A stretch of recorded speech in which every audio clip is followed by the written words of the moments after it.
Okay, classical placement of links. Okay, YouTube is live. Live.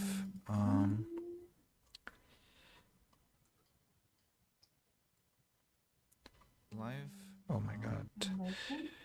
Share.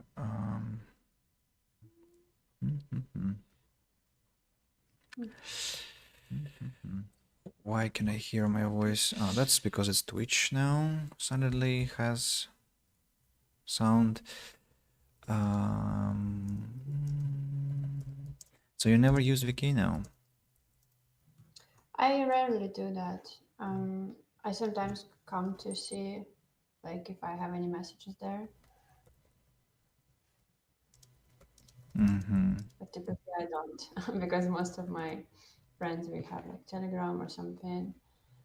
Yeah, and I never like check the communities anymore as well. Like the whatever, just don't really like it, I guess, anymore.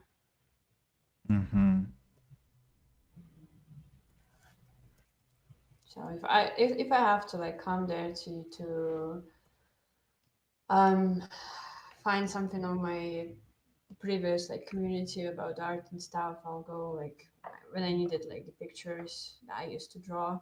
It's very easy to go there and find them there rather than to find my like disk and connect it to laptop and search through folders and stuff. So yeah, but typically no, I don't go in VK, and I might not even notice a message there. Yeah.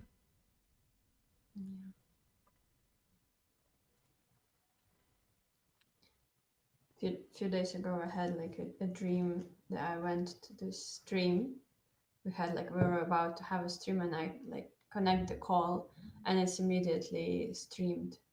Like you already live, and I'm like, oh no, I'm not like I'm prepared, but I'm not prepared.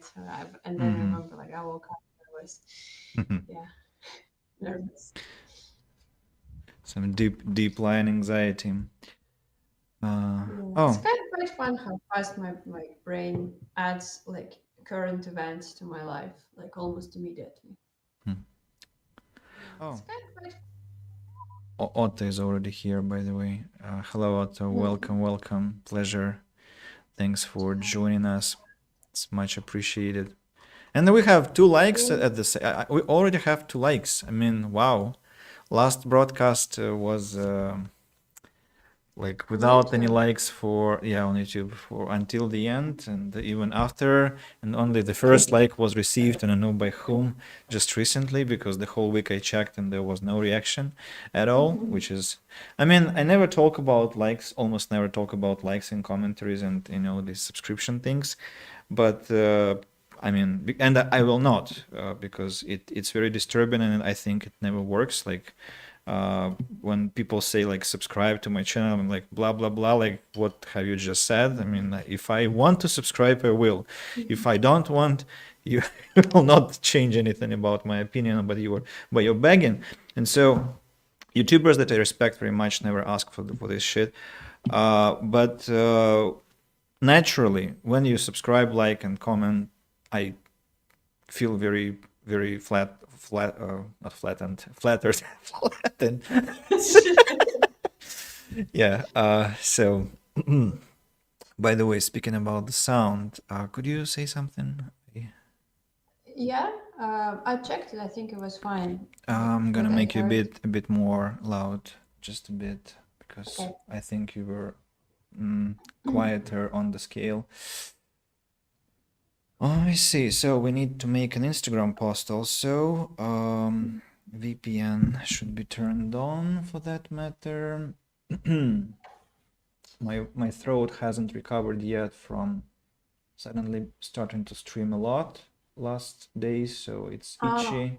yeah. Oh, and I also suspect that I have some very, very latent illness, because my ears are in suspicious.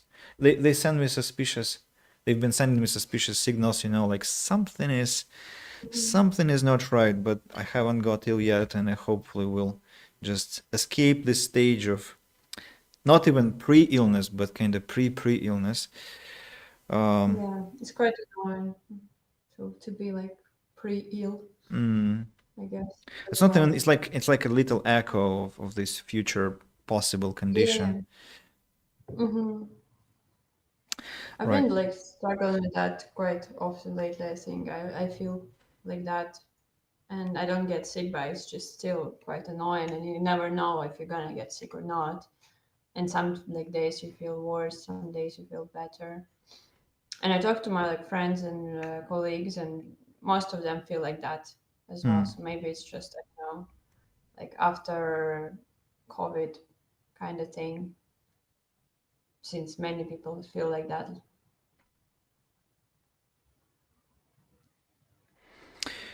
Could you remind me Hard Nancy 2? too. Yeah, Mm-hmm. second. Mm-hmm. Mm-hmm. Only thing left is to put the link. The URL is this one. The text, our broadcast.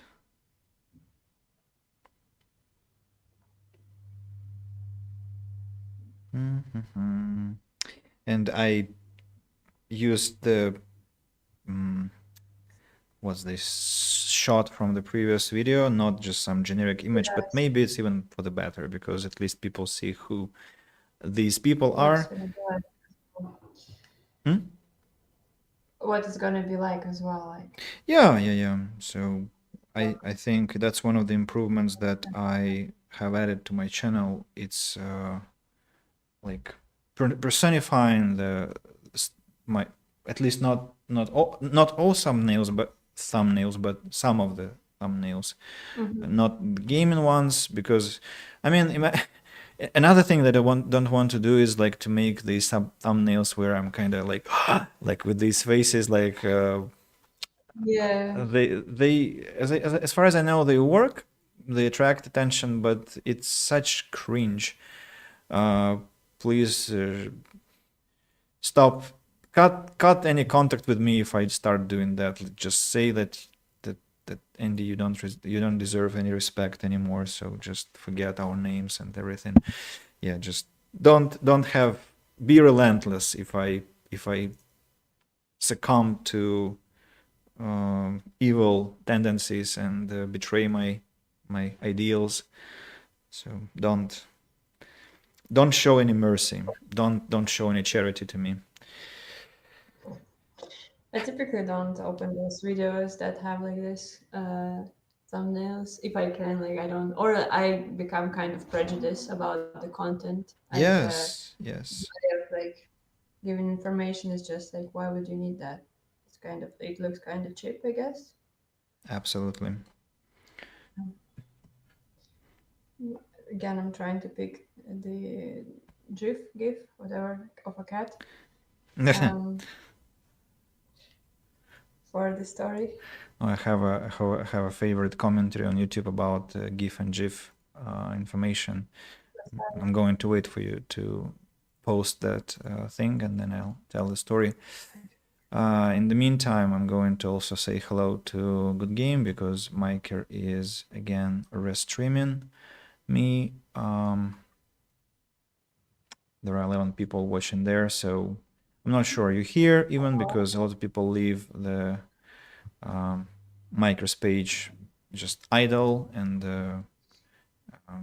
not even listening, I guess, but still, hello to you. It's a pleasure. And everyone else on YouTube. There are people on Twitch also. Thank you very much for joining us today. We are almost ready. You know Hmm. what I remember just now? Sorry for like kind of interrupting. I just looked at the stream, and I realized that the last stream I thought by the end of the stream that I don't like that my video is like mirrored. So I can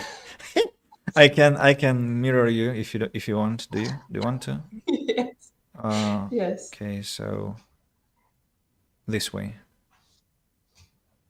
Yes, it's more acceptable. You're welcome. So I mean, I do the same too. So but be ready that people will be like saying like I mean I was told by my students at least by one person that I look strange on the video. And then he understood why, because while teaching using Google Meet, I'm oriented the other way around. And when I'm Uh, streaming, I choose the one that I like, how I'm used to seeing myself in the mirror. But on Google Meet, yeah, I'm inverted. So, and yeah. he felt But I something mean, was like, wrong. inverted is wrong. But that's how people see us, I guess. At least on cameras, I mean, on Google calls, for example. I mean, right, yeah, maybe on Google calls, yes, but like right now it is how it is, like correct mirror, like Mm. mirror view. So, and And I now understand what they yeah, were talking about, because now I look at your image and I think something is wrong, because you look different on your Google call yesterday. Like the vase was in a different location, but for you it feels exactly right. yeah, yeah. So it's Well, I interesting. hope it's gonna be okay. Hmm. So we have posted everything, right, and announced everything. Everyone is Yeah, informed, yeah. so we can So let's begin. take a comment about the GIF Yeah, I'm going to situation. begin the recording, and then we'll make the announcement, and we'll tell my story there, I think.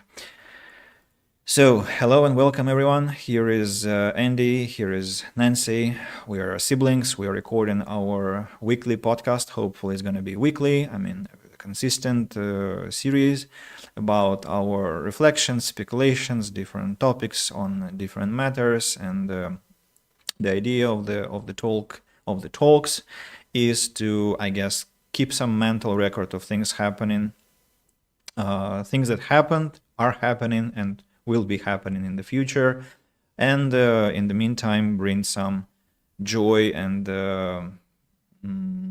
value to our viewers, that is you who are watching now. Thank you very much for joining us, and Nancy, hello to you as well. Yeah, hello to you too. Hello to everyone. So while we were setting up the stream, I said that I had a story about my favorite YouTube commentary on GIF or GIF files. So there is this kind of meme series on YouTube about Sonic the Hedgehog and Knuckles and other creatures from that world, where AI generates. I mean, maybe it's not even AI. Maybe it's some kind of genius person who makes all these videos and writes their scripts and uses AI to voice the characters. And so there was it was a video about like what is the correct pronunciation. Sonic and Knuckles were arguing, and the commentary was the right pronunciation of the word GIF or GIF is opposite to what your conversational partner is using.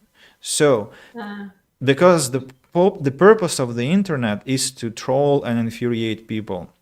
So if the person you're talking to says GIF, you say GIF. If they say GIF, you say GIF. If they don't care and they make so if it is obvious that they don't care much about how it's pronounced, you start using the full phrase, the full form, which is, and I forgot what it stands for. Just a second. Yeah, graphics interchange format, and you use the full phrase until the moment they ask or start begging you to choose either GIF or GIF, at which point you ignore the request and continue using the full phrase until people refuse to communicate with you, and after that you proceed to the next victim. So, and I love this stance very much, because that kind of retains the true spirit of the internet, of the notice, like just for lulz, just for fun, and like let some parts of our body burn. have you got an opportunity to do that? Of course not. I don't like trolling people. It's not right. I like saying not up my valley, because I don't like that something should be down my alley. My valley is up. I live on a hill. So Okay, sure. yes, if you get my meaning right. So um, how are you? How is your mood today? Oh, all good, all good.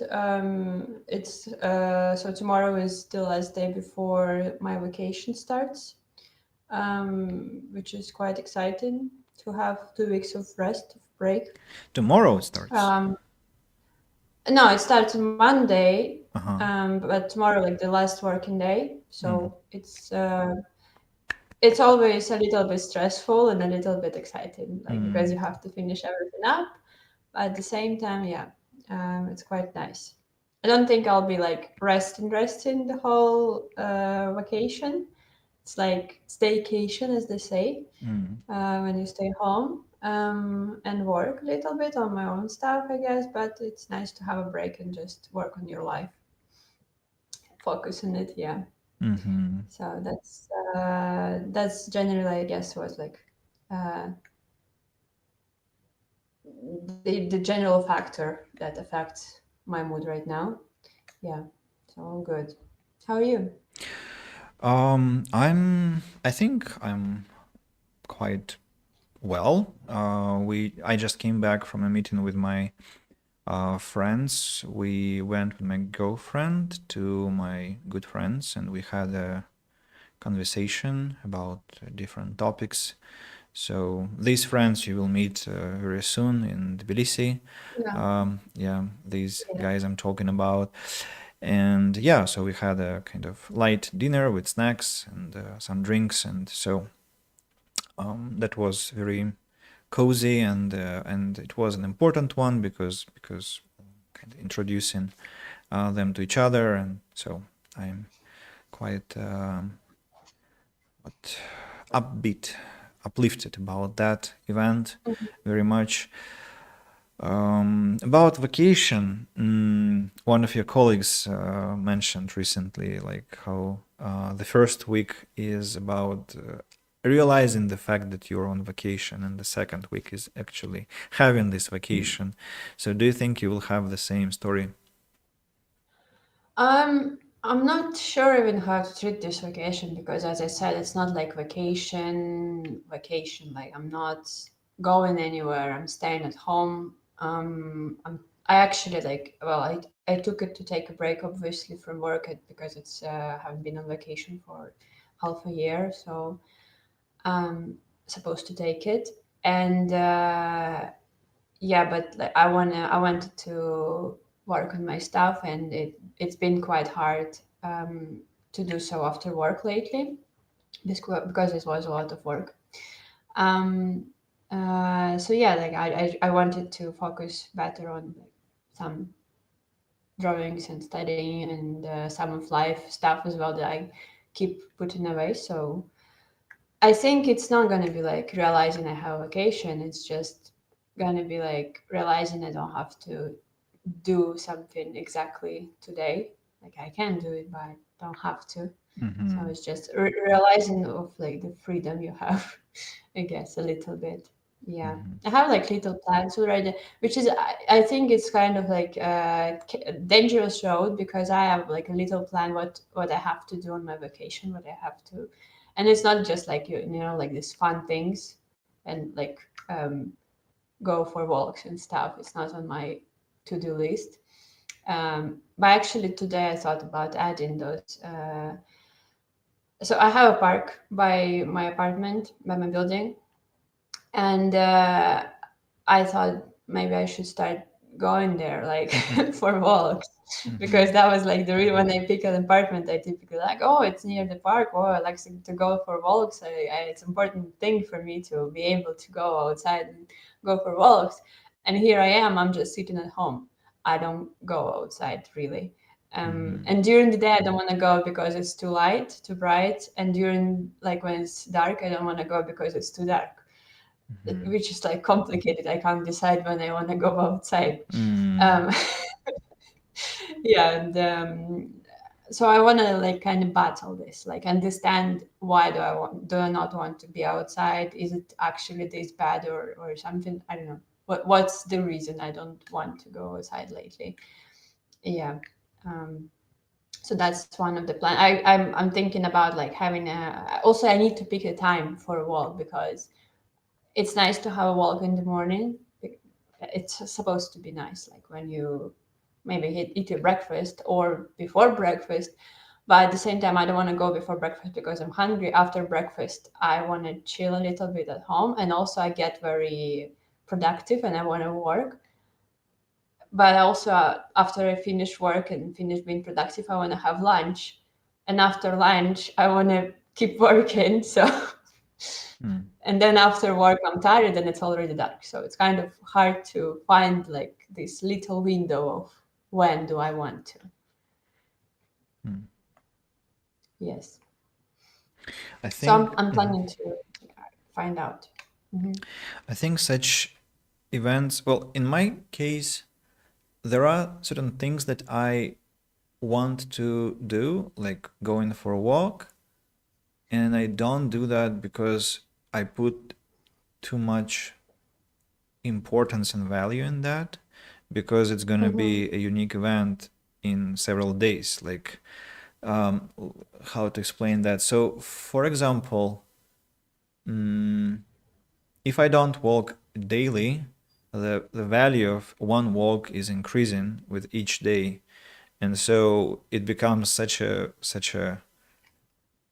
Yeah, I inflated understand. event that Yeah. you start really obsessing about when to do that, and Hmm. it's getting ever harder to actually start doing this thing. And when you actually start going out, next walk gets easier and easier and easier. So, and you can have 5 walks in a row easily without any problem, but the first one is very, very challenging to start implementing. It, it's I understand what you're talking about, but at the same time, for like, I remember when I was going on walks every day, but at the same time, it was still kind of hard because I never could pick the time that is like best, that fits best to my daily routine and is like the most productive way to do and enjoy it. So I used to go after work, but it was already dark, so I didn't like that as well because I'm walking in the dark. But at the same time, it was the best time I could go because after work my brain doesn't work, so it's best for me to just go and maybe listen to an audiobook. It's the best I can do at this point right now. Hmm. Um, and I know that if I didn't go, I'd be just like in bed scrolling something on Instagram. So that's why after work I had to go outside and listen to an audiobook, so like I remain productive and not putting myself in the um bad mood or something. Mm-hmm. So yeah, like it's I guess it's like some kind of sacrifices that you make. You either go like in the morning to enjoy the sunlight and get some energy from world that is bright, but at the same time I would know that right now is my best time to be productive and work, and I'm sacrificing this for a walk. Mm-hmm. Yeah, I'm now thinking about this conundrum that I constantly have. So it's like there is working day, like working hours when I'm having lessons, then there is a desire to walk and listen to some podcast, and then there is a stream. So working, hiking, and streaming and eating. Hmm.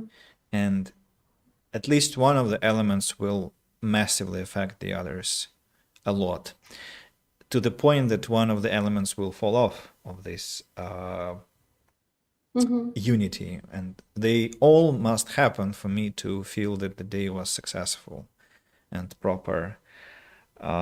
But like if I work, I have less energy for everything else. Like, but that's still bearable. Then if I go for a walk also, then I might come home very tired and hungry.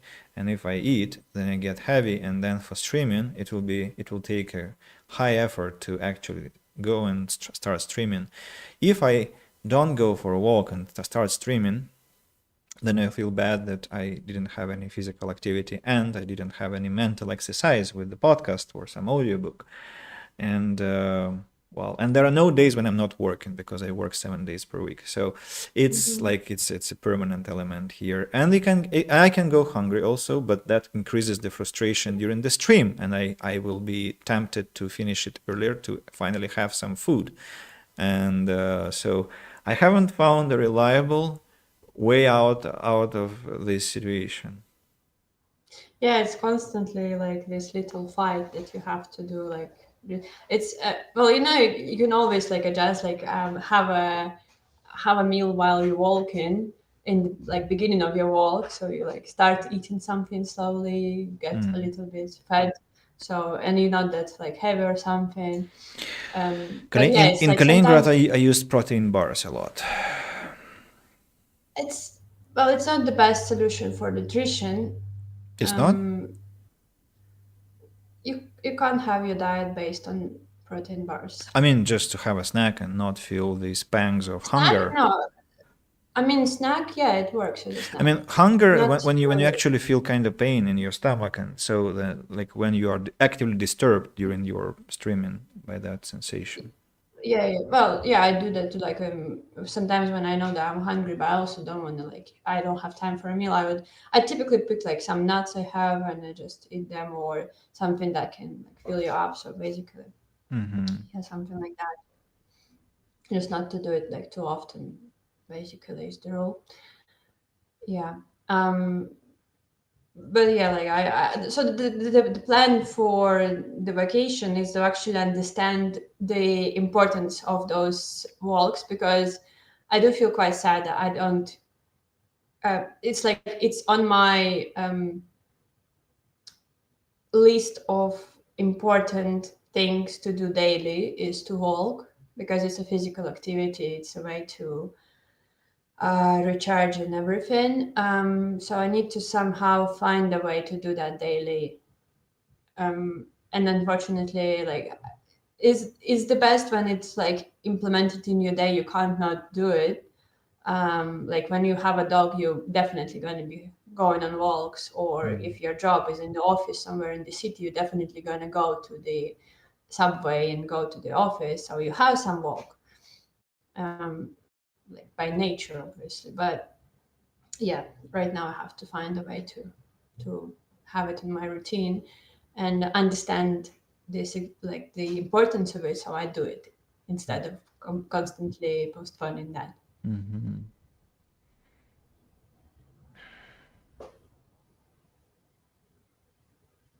What, do you have this fourth element? So for me, it's streaming. Because like if it was about work and food and walks only, I would be a damn happy person. I would have very Of course few. I have. Yeah. um I have like drawing or like Right. studying. I don't know how to call it. Like it's well, Self development routines.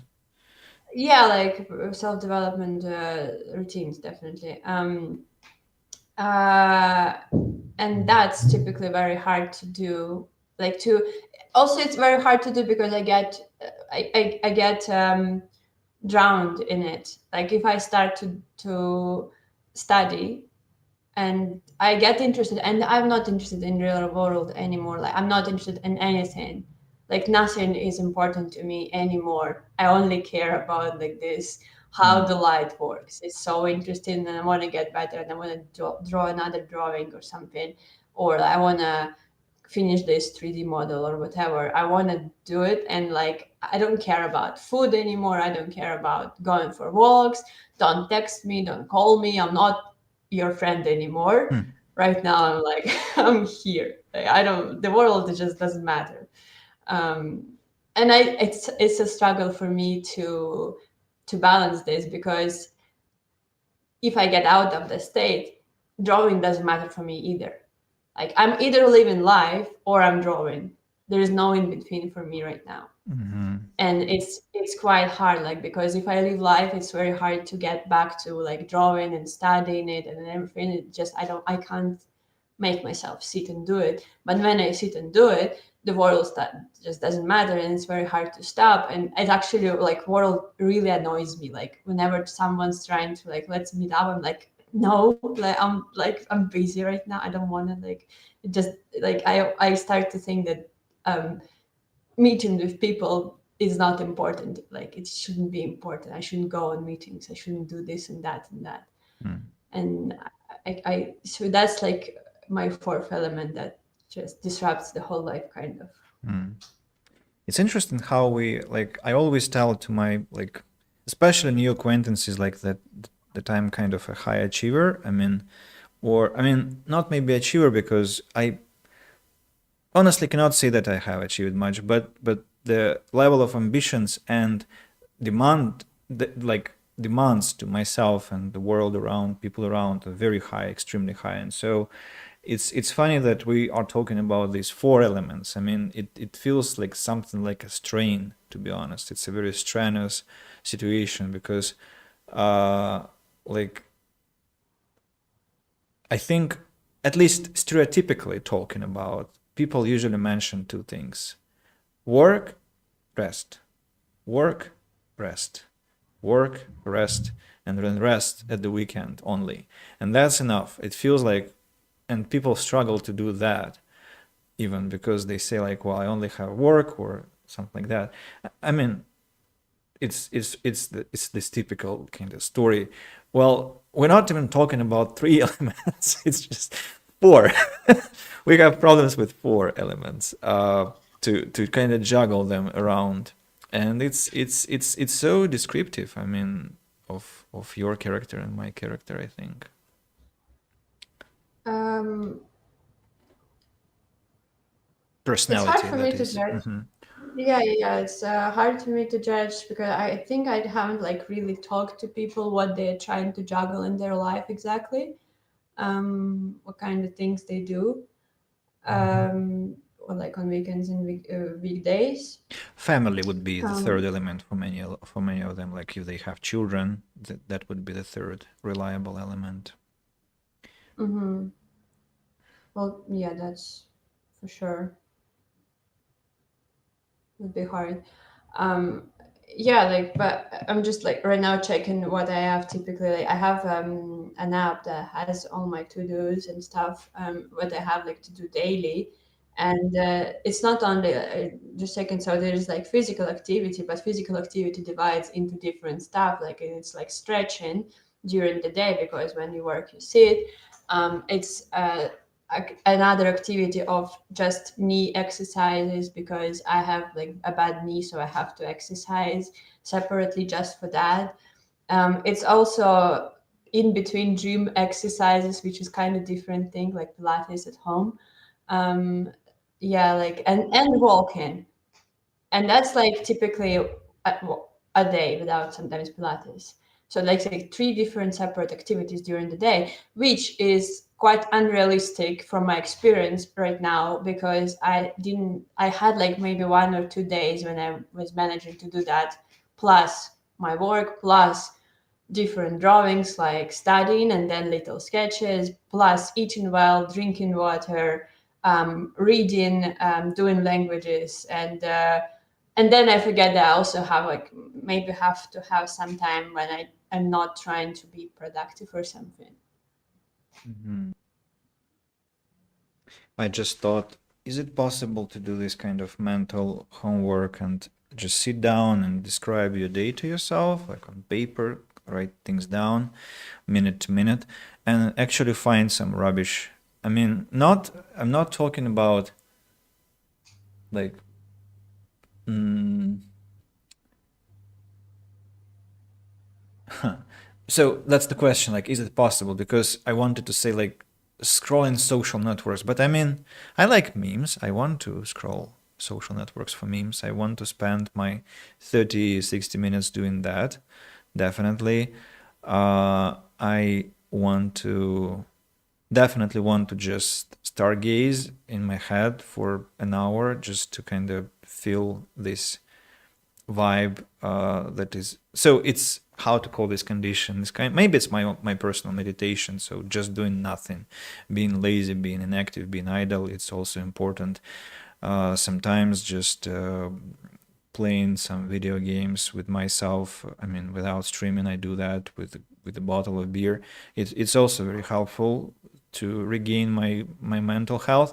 But so just, but at the same time, I feel that I need to do more. And so could I find some rubbish time that I definitely waste and kind of put something useful there? Maybe sleep less, actually. Depends on how much you sleep and how much you have to sleep. I know that I Honestly, can operate really well if I sleep 6 or 7 hours a day, provided that I have very clear targets for the day, starting from the beginning of the day. That is, like if I wake up and there are clear things that I have to complete already until nighttime. So in this case, I can sleep 6 or 7 hours per day without much damage to my mental condition and physical condition, which in is interest. perspective as well. I'm sorry. In perspective as well, Yes, not that, just that for that could the be day, a but quite a lengthy period of time. Yes.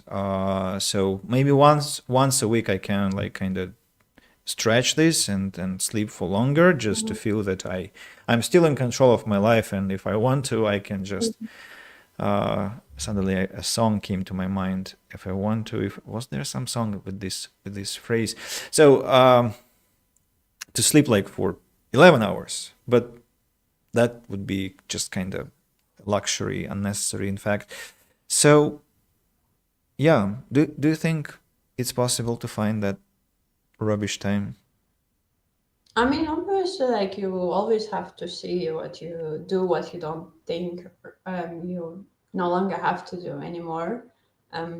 But for me, I always notice that it also like works when I have some specific thing that I have to do exactly today, like a call in the morning, or I have to go somewhere, like I have like a doctor visit or something in the morning. So I actually get up and I am super active about my morning. And I'm actually not like in real struggle. Like typically when I wake up in the mornings, I'm kind of like dead. I don't want to do anything. It's very hard to make myself get out of bed, make myself breakfast, and after breakfast it's very hard to just start doing something because I feel like something is stolen from me. Like I want to have a like time or something for myself, but at the same time, if I have this time for myself, no matter what I do, I want to continue. Like if I Hmm. start reading a book, I also get like kind of bored. I want to like, okay, it's time for start like to start working because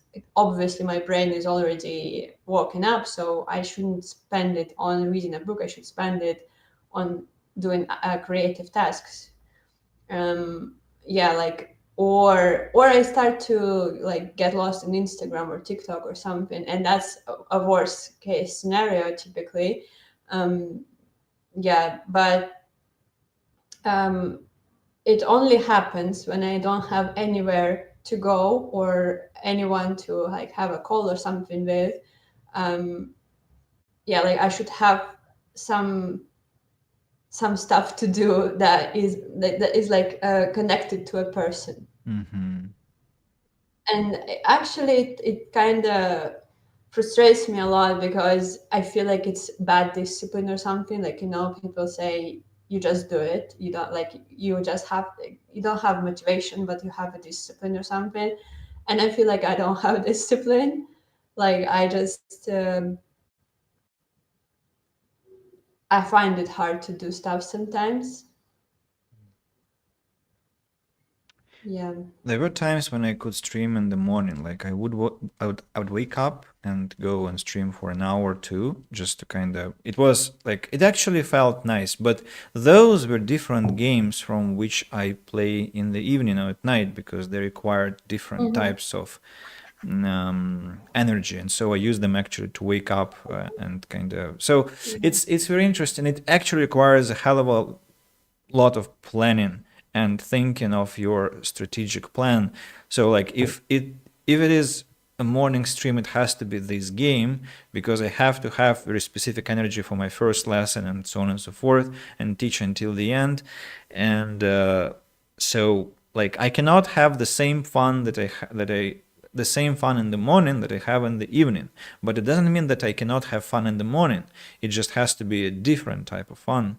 And definitely it cannot be, I mean, it very well can be, but it shouldn't be some Instagram endless scrolling or like some posts that actually generate no value because they are lost immediately. This is like, maybe that's exactly wasted hours. So when I'm not like on those communities that give me my memes, these are communities that are offered by the neural network that just feeds me all the possible rubbish from the social networks, and I'm like, okay, what else, what else?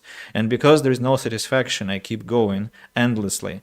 Also, the anxiety is growing because my actual duties are coming closer, like my lessons are going to begin, and I haven't done anything valuable by that point. Yes. Hmm.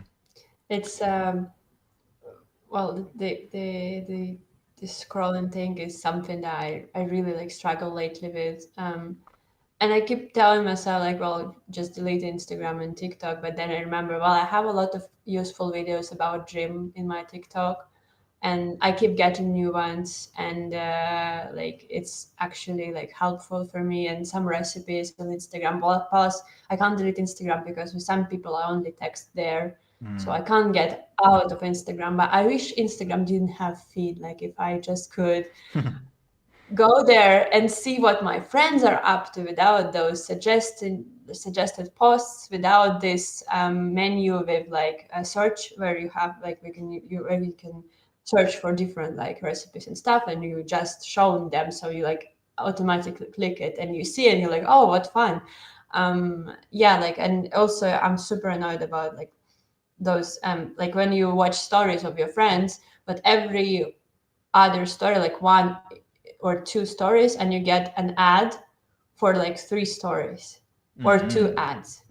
So it's not even like like it's a story, an ad, then story of your friend, story of your friend, then an ad of like that consists of three stories and another ad, and you just like you see so much like visual trash during just one opening of Instagram, which just infuriates me. But I want to see what my friends are up to. I want to see their stories. I want to see where they are. But at the same time, it kind of kills.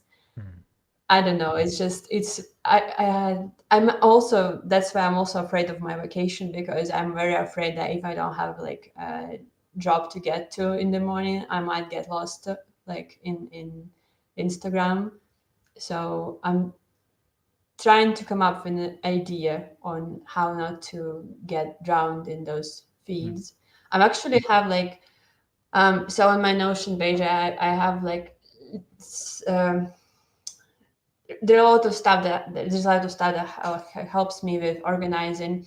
And one of the pages I did is like it's called stuff to do, and I also have it on my like main screen of my phone. So when I open my phone, I have this immediate like widget to this page. Um, Spoiler, I haven't opened it in the morning, but I remember it's there. So whenever I go to like after I have coffee, my brain typically tells me, well, it's okay to have like 10 minutes of like scrolling, because well, I just want to live life. I just, which is like sounds super stupid when you say it out loud. Like I want to scroll because I want to live life. But I just want to feel in control or something. I just don't. For, it's stupid because so for example, I have this like stuff to do. I have the activities that I can do so that I don't have to remember every time, like in the morning, what can I do actually in the morning before my job.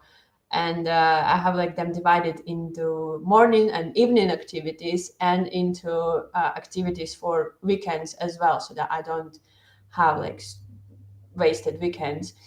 And even though those activities is like reading a book or maybe cooking lunch or going for a walk, drawing a sketch or something, for some reason, or like language practice, I when I wrote them down, they're not fun activities anymore. There is activities I have to do as if somebody told me like go read a book, and I'm like, no, like it's not like, why do you tell me to go read a book? Now I just want to like watch funny videos on Instagram. So you're saying that your plan becomes like a separate entity that you feel as invasion to your uh, Yeah. desired domain. Yes. Like I wrote it down to help myself, but at the same time, now it doesn't really help. I Well, think it's just I at some point I lost a lot of enthusiasm, a huge chunk of my enthusiasm about making lists and plans. I mean, I still do that, but I'm trying to be very careful with that because um, I think I met this idea many years ago with in Peterson's lectures actually. Like the person who will be tomorrow or in a week will also be you. like don't think that you'll magically change and become super effective if you write this plan for yourself. Like it still will be today's you, and it will, this you will be as reluctant as you are now. And so there will be no magic, no kind of like rainbow kick that you will somehow complete everything you have on your to-do list. So I mean, it's really good to be realistic. And maybe that meme with that cat that I sent you was actually very subconscious for me, uh, because I mean the longer you bring this up and the longer I remember this meme, the more wise it becomes. It's just some kind of a blast of unconsciousness. It turns out like that plans have to be realistic, and I know that I shouldn't make any plans because I will not do them. I will not. It's a very sad truth, but there is no point. Something has to change. Something different has to happen, and whatever wonderful things I plan, the wonder won't be there. So. I, I think it's like true to some extent depends on how you use those plans. Obviously, like if you just make a to-do list, Mm. even trying to like adjust it to reality, it's still like might be not successful. But at the same time, I often put stuff in my to-do list, and I just have priorities that I will do them anyways, today or something. But I know that some of the stuff I can postpone till tomorrow or till a week later, and it's not so bad. But at least I have them written down, so I'm not worried that I'll forget them. At the same time, for example, I have like inbox page, that, and I have like a task that repeats weekly to check that inbox so that I see what kind of stuff I told myself to think about, just not to forget about them. Because if I just have it in my head, I'll forget about them, and I might remember maybe some months later, and I'm like, oh no, I had to do that. Like, yeah. And now I just, whenever like I go to this page every week. And now it's kind of a routine. I do it typically on Sundays. I check some of the pages, um, and I can see like maybe actually this week I have time to do this thing finally. Mm. Like I have an opening for this task to happen. So in some sense it helps, but also it depends on you, and like your personality. Some people will make this like they might not even check their to-do list; they just forget about it. Mm. I never forget about my to-do list. It's kind of like a habit already of opening it and checking what's there, because I know that I can rely on it and I don't have to think about it. I don't have to keep it in my head, even though I kind of keep it in my head, but at the same time, I don't have to have like a structured list in my head of everything. It's just on the pages, which is obviously easier to have. Which also can sometimes gives me an anxiety of losing access to the internet or electronics, and then I'm like, what will I be without my lists Mm. and stuff? Well, Yeah, but I think I'll. hmm. I use. Yeah, and Mhm. Sure. sorry. One last thing about that, like stuff to do list. It's it's just it's not something that I have to do. It was made as a way to help myself to just like a reminder of possible activities, not activities I have to do, but possible. And I think I took them as must activities in the morning, no matter how I feel. Like after you finish breakfast and before job, you have to do this productive thing, which is not.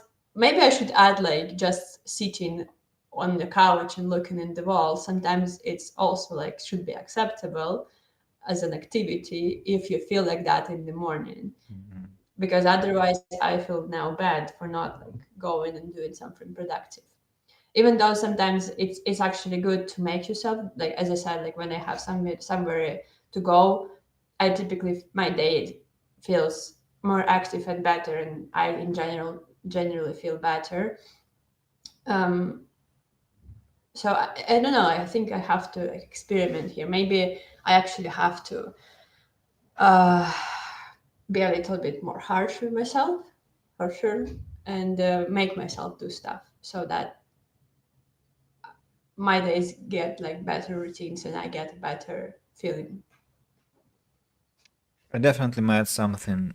I don't remember where, in some lectures on how to make like something, maybe how to get out of depression or something like that. Like, that you have to schedule your pleasant activities. However silly or unproductive they might seem, they have to be scheduled and treated as seriously as some um, work related stuff. And because I mean, let's be realistic, you will do that. Just the difference is, will you do that because how to say, you will do that and feel that you are breaking some plan, or you will do that and feel that, well, that's exactly what I expected, and so in a positive way. So there is no Yeah. problem with that.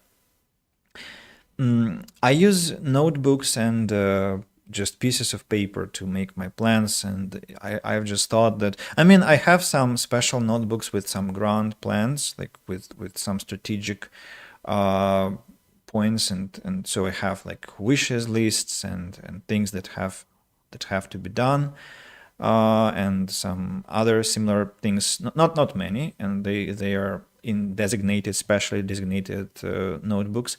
But normally it's just kind of sheets of paper or dispensable notebooks, like the ones that I kind of use to scribble on, and then I throw. No, I don't throw them away. I just actually, I rip pages often out of them and then just dispose of them, and then the only thing left is the body of the book, and that's it. So, interestingly, I use them as a disentanglement mechanism, I think. So, just I put my thoughts on paper, and very often I don't have to come back to that paper.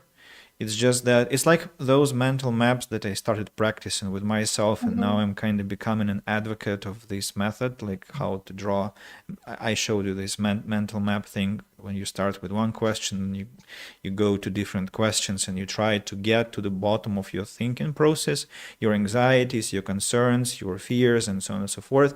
And so when I get to the bottom of things, my mind stabilizes and I don't have to come back to that paper, and I become more efficient with what I do without.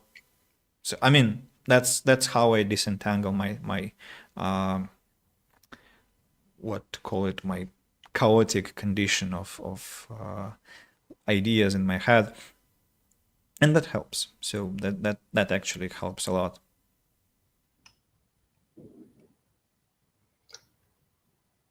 I have nothing to add here because, well, that's basically what I do, except for some instruments, obviously. Like, I typically use my phone, but I have some notes, paper notes. But I take you But that I take it that you use your to-do lists, like you come back to them and you follow them, kind of like, what am I supposed to do? Because I don't come back often now.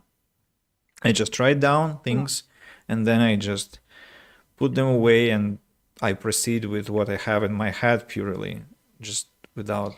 well, that didn't work for me. But if I feel like I'm just like wasting time if I write down stuff and then I ignore it. I would rather not even write down stuff. So I typically use to-do lists exactly for liberating myself from having to think of what I am supposed to do today, in case it's like some study that I have to do or work that I have to do, or like tasks that are super important, and I just don't want to keep it in my mind so that I'm worried. What if I forgot something? What if I forgot to text someone or something?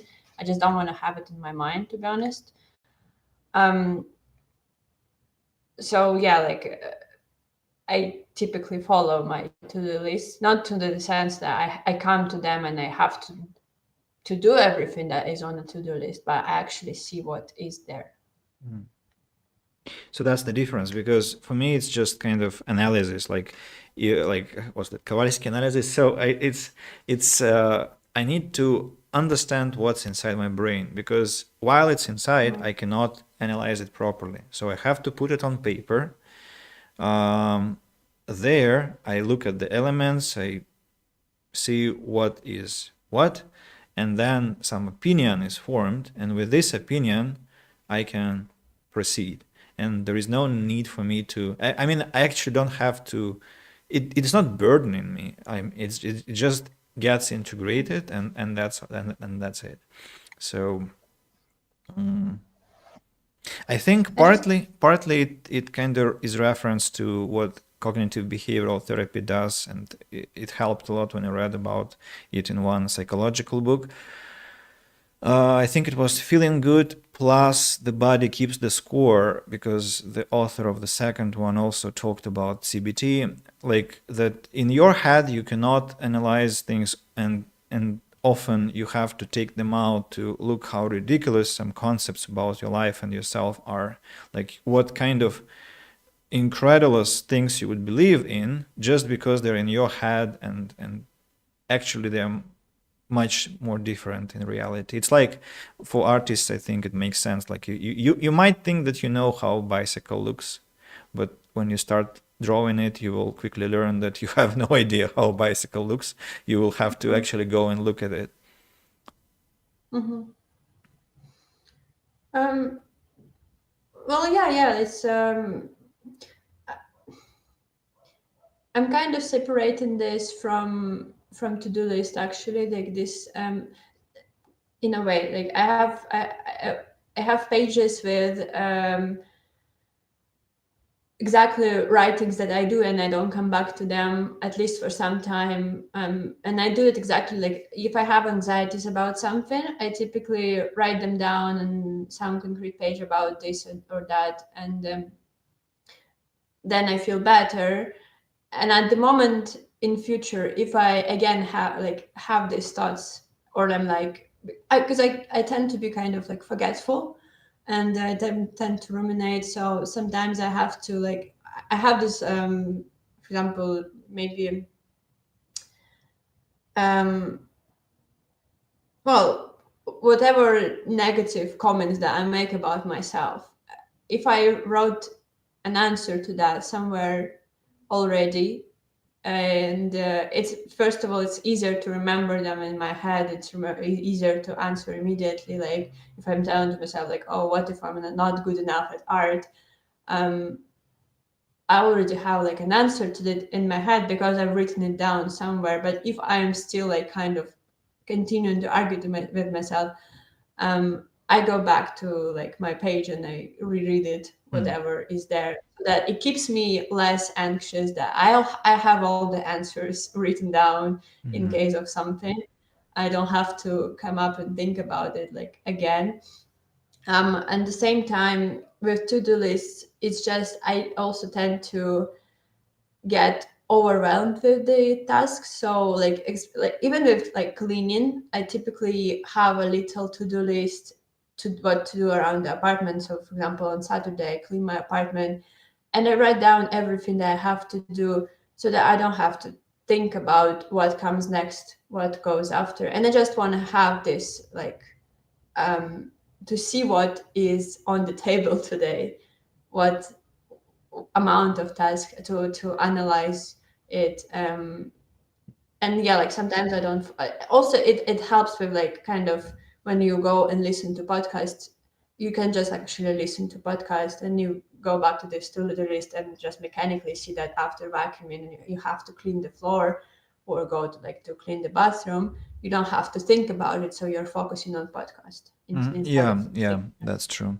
And actually, I just thought that, and I think about it almost, okay, not every day, but it happens pretty much. So it happens often enough to come back to that practice, because so at night I, because of the agitation of the day and lots of events in my RAM, in my rapid access memory, so I know that I'm supposed to start doing certain things tomorrow, next day. When I wake up, I'm quite oblivious of my night thoughts, so I don't remember like 70% Mhm. of the content that I had been considering just 6 or 7 hours earlier, which is a huge problem because I'll have to spend a lot of time restoring that information. So a good idea would be to actually put things down at the end of each day or at the end of such Yeah.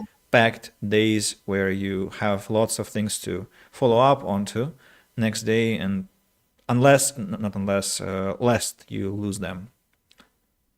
Yeah, it actually always is. I think it's quite a common advice to sit at the end of the day if like you have a really packed schedule, a lot of things to do. Definitely in the evening before you go to sleep, just spend some time to plan your day tomorrow, so that first of all you feel you don't have to think about it before bed. You actually can go to bed and fall asleep instead of planning your day. Um, and yeah, in the morning you can just wake up, open your to-do list, and proceed without like, because for example, I would definitely after breakfast I would be like, I don't have anything to do, I can just chill now. Mm-hmm. But if I have a plan, I'm like, no, actually I have to do this and that, I have to do this. So yeah, I prefer to plan my day, and it's actually in my to-do list to plan the day and to check what is in my day. Mm-hmm. That's Also, the first and last things.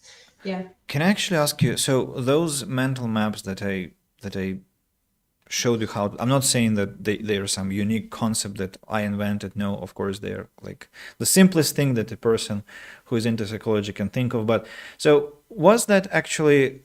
I mean, did you follow up on that process? Like, was it useful anyhow, or it didn't really hit the spot, and so you abandoned that process? Because I'm interested how practically beneficial that could be for other people besides me. Um, so to give some context, I typically like had mind maps that are mostly about what I do and have in my life, and that's just like to separate my life into different categories, like studying, working, and blah blah blah. And within these categories, I had this. Sometimes it's like about some problems, sometimes it's just about continuing with this. And if I had any problems and questions, I typically would just create a page that I would divide into different like headings, and like was this problem, this question, this and that. But it's like not about going on to different like having this map kind of thing.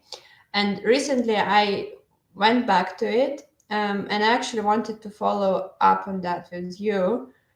Um, the thing is, so I wrote down all of my stuff that are bothering me and that are consistently keep appearing in my head, some questions, some problems, some negative like thinking and stuff, some worries. I wrote them down, but I don't see a system yet. So, which is like kind of confusing for me, like because somewhere where we were writing those stuff down, like so this is like a problem, Mm.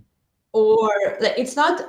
So we, as I wrote it down, I don't have like a concrete system. So like this heading should be this, but for me right now, these headings they divide into different types of headings. This heading is just one word to describe kind of what am I thinking about, what is my problem, like problem one.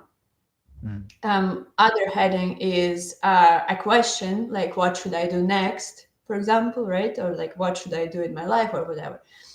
And other heading is like a type of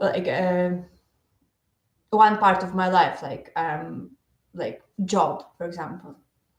I don't remember exactly what I wrote down, but yeah, like it's a very complicated system right now, so I don't like it because I don't understand how to work with it. Um, You're talking which about is the quite digitalized thing, right? well. I just kind of uh, we were writing this down on papers, Mm-hmm. and I just moved it to the same thing, but in digital.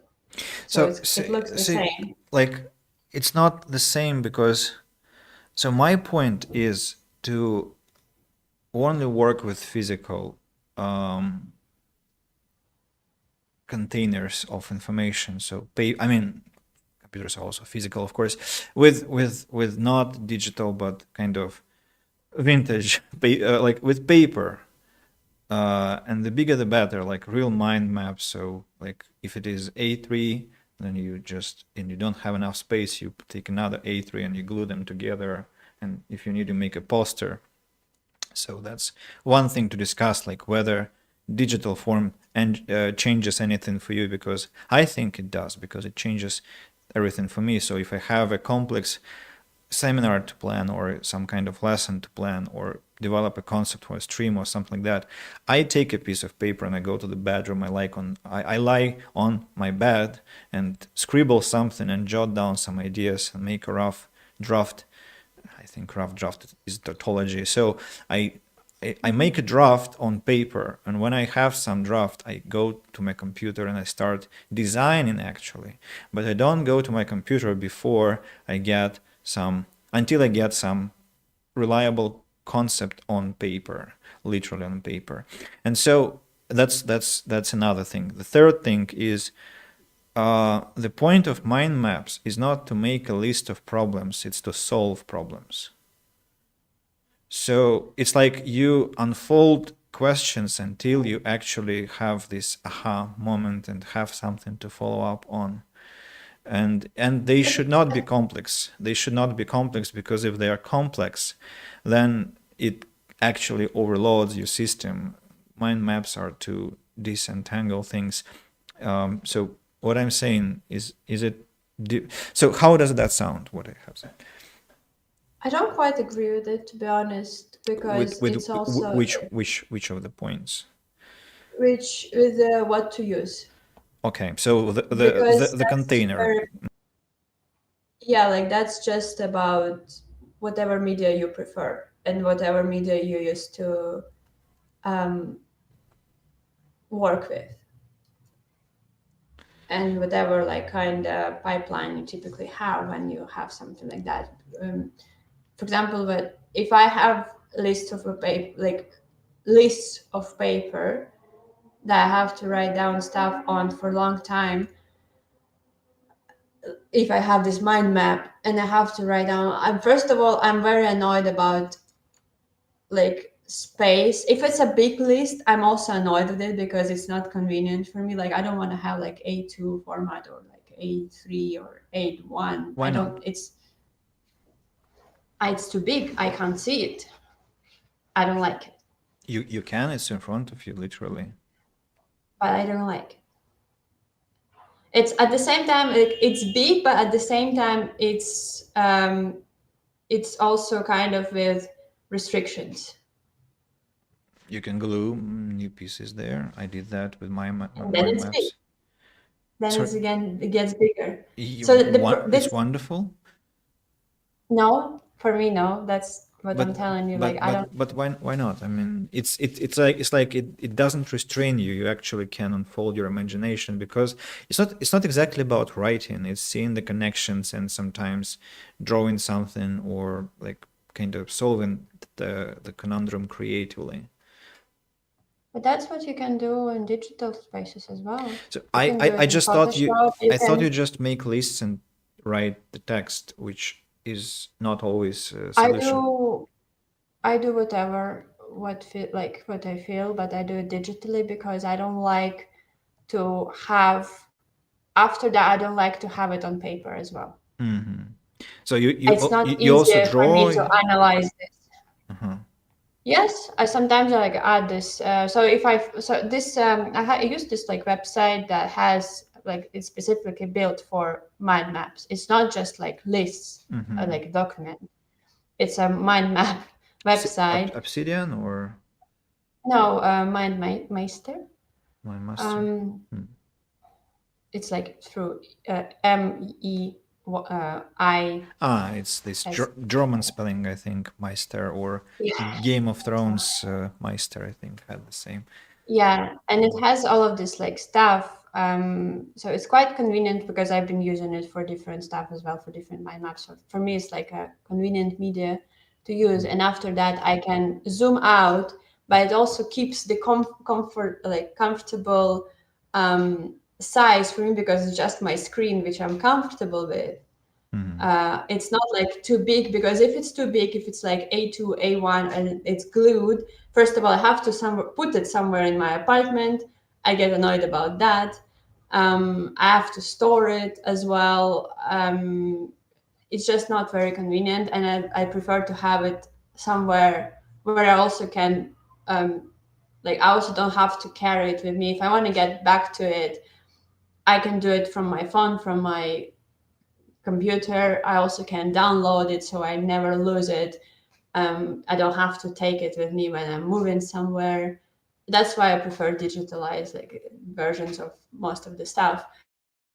I have like drafts. I do drafts before going to um, more organized ways. So that's what I might do. Like I have a piece of paper to start with, but that's just to get my mind going. And after that, I switch to a more comfortable media for me, because those like those drafts for me afterwards, I just like I get annoyed about them. They're so messy, they're so inconvenient to look at. Um, yeah. So and the solving the problem is like you said, like the idea for those like mind maps is to not to list the problems but to solve them.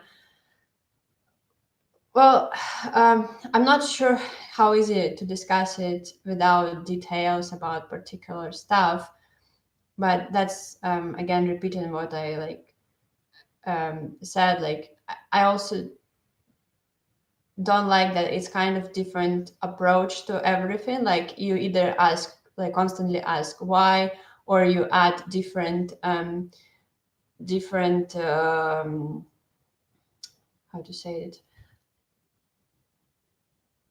like you divide this question into two. So this is might be because of this and that, um, and it becomes like a big huge mess Mm-hmm. that you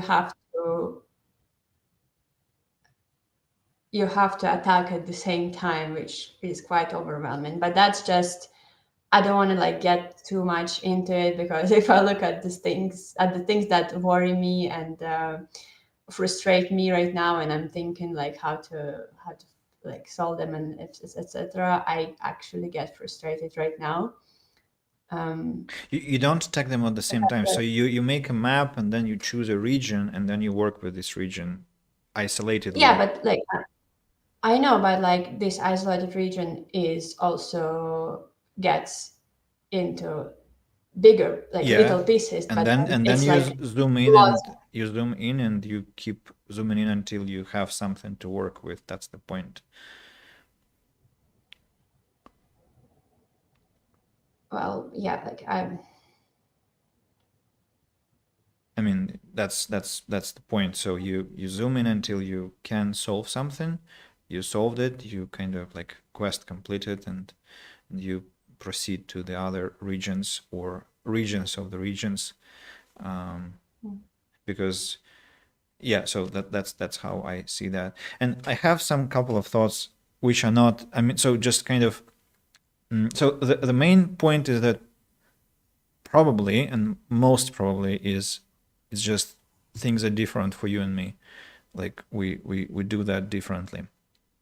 But just some speculations. So the first one is you had exposure to realia, to physical, not physical, to these vintage like paper and huge pieces of paper and different art stuff because you were to an art school and then you had this at university. So there is that's my hypothesis that maybe you just had enough of that shit. So like and I'm just That's like exactly. I hated working with paper. Like when we had this at university, remember I had to glue pieces of smaller papers together to show my projects, and I had to work, I had to cut, glue, to do this. And never like, of course it's about like art space and for that, but at the same time, I'm now working in digital for a reason. Mm-hmm. Mm-hmm. Mm-hmm. I like working in it. I Right. like having graphic tablet and So it's Photoshop. it's Yeah. it's your background and maybe lack of, I Yeah. mean, that I didn't have like so much of that, but I mean also I did. I mean I had a lot of paper in my life too, and I definitely had a ton of digital stuff as well, and I'm very enthusiastic about tech stuff. So but somehow I gravitate towards putting everything on paper, and I think there is also this kind of matter of reconnecting to something more human. I mean, I still divide humans and machines very much, and Mhm. something is wrong about screens. I can maybe, I mean, it's probably something personal, probably not. I mean, it's something to consider. So I don't want to read books on screens. Actually, I don't do that, and computers are my friends, sometimes best friends, but they're not as close to me as a piece of paper in this matter. So my point here is, with paper, I feel that I'm in a very concentrated condition where I'm actually tackling things in myself. With a computer, I don't get this sensation. I feel that I'm still working in some sterile and safe environment. There is still some kind of layer of protection between me and the problem, which vanishes when I work with paper. So yeah, it could be a personal thing. I think so. Like it's definitely just, well, as I said, like something you just prefer more, or maybe you're used to more as well. Because I used to do all of my organization as well on notebooks and paper. I used to have like schedules on papers and stuff, but for some reason I gravitate to Mm. digitalized versions of that, and it works better for me. And with this kind of thing, like mind mapping as well, I start with like drafts on paper, and sometimes in drawing as well. I would draft on paper and then I switch to Photoshop, Mm-hmm. but it's only like little drafts. I don't want to continue the work on paper just because I want to have a cleaner, organized picture, text, or whatever, or map. So if you wanted to work with someone on your mind map, like with a therapist or with a friend, so you would just share your screen, or you would choose a projector and project everything on the wall and use some kind of laser pointer or some interactive board. How could that be done? What do you think? I'm asking out of practical interest because should I become a psychologist in the future, I want to know how to work with digitally oriented people. Well, I mean, if it's like a call, I guess sharing the screen or sending a link to it, like Miro or whatever, right? That you can Mm. do, would work if it's like a video call. Mm-hmm. I guess if it's a in-person meeting, I think well, share it before maybe as well, like send a link or something. And then also like it just depends. You can, I mean, it would be comfortable for me to like maybe bring a laptop or bring an iPad or something to be able to like navigate through, or if it's not a possible way to, well, print it, but I actually don't feel like printing would be Paper comfortable. again.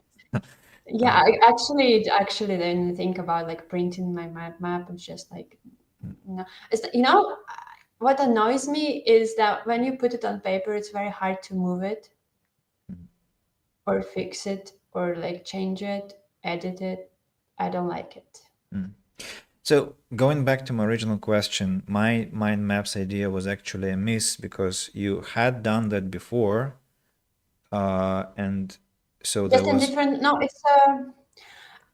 I So haven't done it there was with. no novelty, and the form was wrong. Um, it's hard to answer that because it's not that it's not a novelty. I would say it's like combination of stuff that I did. So like the way you present it is some of different stuff that I used to be doing, but in a new form that I also used, but in different ways. So like mind map is an instrument, right? It's not for exactly one thing, it's for anything. And I used mind map to just organize to see what my life consists of.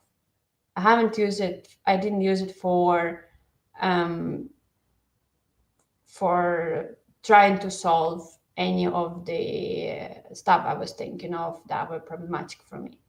Mm. And typically, like for example, what I used recently with one of the things that was worrying for me, I just wrote down the questions, all the questions that I have in my head, and I just answered them in text. And it's good. Actually, when I wrote down the question, I actually didn't have to answer it. Also, I was just walking, pacing around the apartment, and I just was talking to myself. And as I was talking to myself, I already found an answer. Mhm. But I just wanted to write it down so that I don't forget it. Mhm. That I physically wrote it down so my head remembers it better. So mind map is just like a good instrument. I wouldn't say it's amazing because, as I was saying, I wanted to go to you um, to talk about it, like what to do next, because I was quite confused on lack of kind of. So I typically I tend to have concrete. I need to have like this from mind map, right? This like the center one. I have to know what it's for. Then you get from the center to a smaller piece. I have to know the function of this smaller piece. Mhm. It can be like whatever you want. It can be like it can be a question, it can be a noun, it can be like just like a field or something. I have to know what it stands for. What should I write there? And then I have to know the like exact next like exactly the next step. Should I ask a question about that? Should I answer a question that I asked? And if I answer a question, and so like I have this, for example, question, then I have an answer to that question. But this answer raise a question to myself. So the next little thing is a question. And then after that, I answer it again. So I'm just liking the system. Like, what should I exactly do? So are you saying that the way I was presenting that wasn't clear because you didn't exactly know what you were supposed to put on the map? I think so. Also because we did it, I was just talking to you and you put it on the map. Okay. So just one thing I want to point out here is with mind maps, the way I see them, it's very important to have uncontrolled flow of consciousness. Like, I'm not sure if you do that with the digital form, because I think if you don't, then you should, because uh, subconsciousness has to emerge before you start working with it. And so, Yeah, mhm, that's also what I don't like about it is that when I write down, like I was writing down those digitalizing the papers we had, and as I was doing that, I also had some like thoughts that were appearing while I was typing and stuff. So I like type those thoughts as well, put them somewhere on the map, and then I look at it and I'm annoyed that it's just again random thoughts okay, in everywhere. okay, but at least you can see them now, which is good. Yes, but then like I don't. It's I feel like maybe now I have to organize them and put them somewhere. Like I have to. Yes, that's the So exercise. that's what I was. That's exactly what I was not like. It was not clear to me. Like, what should I do with this? Like, I write down random thoughts. Some of them I answer. What's next? Um, well, that's a big question. I mean, that's a long journey. I don't know. Um, I don't know. This is an endless process, but it's very. I think it's very important to unleash your subconsciousness in a free flow way because otherwise it just keeps it stays inside and intoxicates you.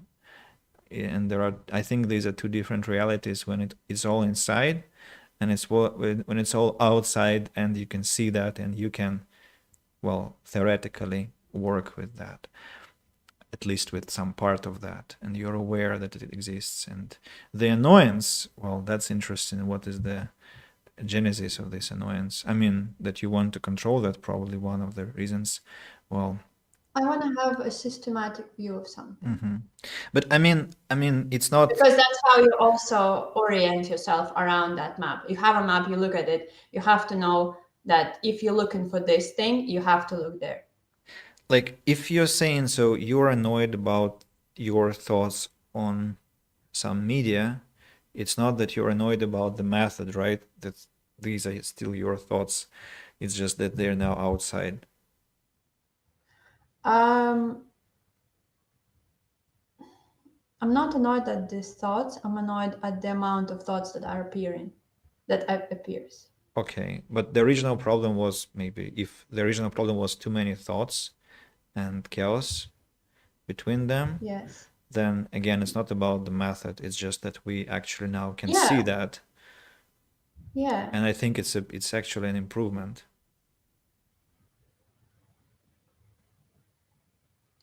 Mm, Because what you can see, you not can work with. If it is still inside, it's much harder to work I with that. guess so. I guess so. Yeah. But see, like I didn't have an answer how to work with them. I was just annoyed of having. Still, I still have those thoughts. Like I mean, they're not inside, they're outside, but they're still here. Mm-hmm. And so for example, when I open or when every time I picked up those papers that we wrote with you, and I saw all of these like things that I struggle with at once on this paper, or just even one paper, it's very scary thing to look at because you haven't solved it. We didn't follow up in the first place. I mean, that would be kind of, if I think, well, with my current knowledge, so if I had something like that, I would schedule several follow-up sessions and would just tackle them one by one until it at least didn't provoke anxiety. I think it's just by nature they are supposed to provoke anxiety.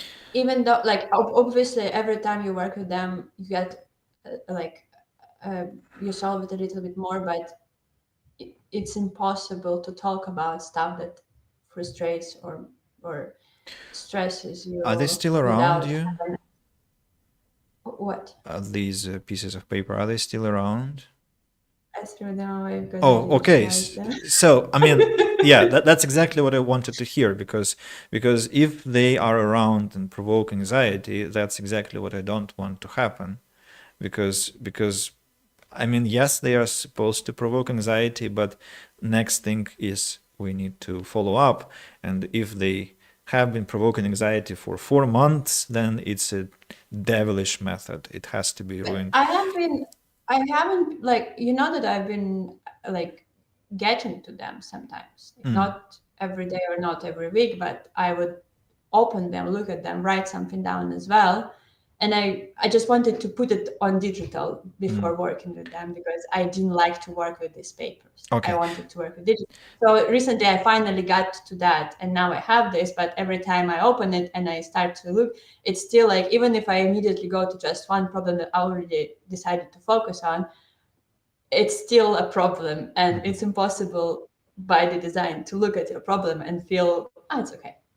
Because obviously it's something that bothers you. And even like trying to solve it, it's still going to be like tiresome. It's going to be hard because, well, you're trying to solve your problem.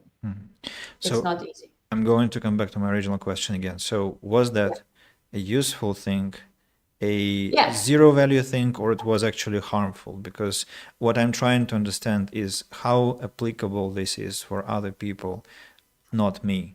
Like, was there any value generated because of the way we did that?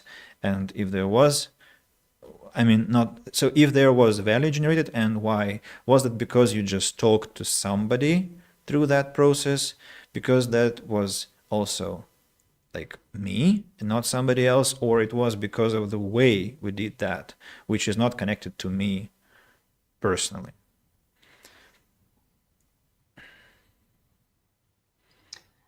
So it's definitely a useful thing, first of all. I'm asking because I do that with people now, with like I did it with my friend 2 weeks ago, and I did that with my other friend a couple of months ago, and I Mhm. want to know if I'm doing at least not a harmful thing, let's say. Uh, yeah, we have actually like Mm. I just noticed the Yeah, let's message. read the Sorry. commentary. Put Yeah. down a bit would make me depressed. uh, so my question would be, do you think that doesn't make you depressed if that is in your head already? I mean, wait Um, a second. So we do that when we feel depressed or when we feel that we need to tackle something, like if the number of bad thoughts dominates or is temporarily dominating somehow. At the same time, cognitive behavioral therapy is not about negative thoughts. It's about tackling bad thoughts and also bringing out good thoughts. So you wouldn't only put bad thoughts. I'm not talking about putting bad thoughts on paper. I'm talking about putting thoughts on paper and positive ones too. So actually, that's an important thing, though. the point is to actually see the kind of objective picture of your brain, and so you would see bad things and good things, and usually what a therapist would do is like show like how many good things you will have, because you will always have good things, and you Mhm. will also change the status of bad things into something constructive, whether it could be like working with bad things into transforming them into something bearable at least, or changing the perspective you look at the situation. So like I like what could be like certain things just we take like a disadvantage, but they could be an advantage, and so a therapist could show you like, well, look, but you could do that differently, you could present it differently, you could look at that differently. So I don't want to sound like a negativist. No, it's a whole different story. It's not only about like trying to make yourself depressed by like, okay, what other bad things I can put on the list now. It's not like that. No, yeah, but actually, when I look at my this map right now, I kind of have like an argument. Like I present the thought like I am all bad, and then I have an answer to that. Like I'm not all bad, I, and sh- like you attack it. Yeah. I should say that in So 2021, when I made my first mind map, it was in St. Petersburg. You might remember it was July. I looked at the yeah. map 2 weeks ago while I was showing it to my friend. At least half of the problems are no longer problems. Like, like maybe more. I actually looked at the map with indifference. Like, it is still beautiful. It's a work of art because I put so much effort It in was that. actually But it's so irrelevant now. Like I'm so far away from that condition of mine. And that happened. Mhm. I mean, I literally in 3 days I cured so many things in my head through that mind map. Not only through that, I actually reached out to my friends, to my family, had conversations, very meaningful conversations, and but the map was the basis, like kind of mission map, and so I couldn't believe myself. I mean, I couldn't believe what was happening because I actually tackled things that I had been suffering from for many years before that in just a matter of 3 days or 2 days. So it was just a miracle. Sorry, I keep interrupting you, but that was important to no, say. that's right. I was skipping. Yeah. So answering your question again, back to the question, it is useful exactly for that. That you like you use it to get better because it's so hard. You finally try something as well active. You don't just ruminate on your bad thoughts. You do something. You act. I have this like paper that is glued to my screen. It's written on there. If you don't do anything, it's not gonna get more. Wait, I'm trying to translate it to more better. Like it's in Russian, so I'm trying to translate it. Um, you won't get more understanding if you don't do anything. Mhm.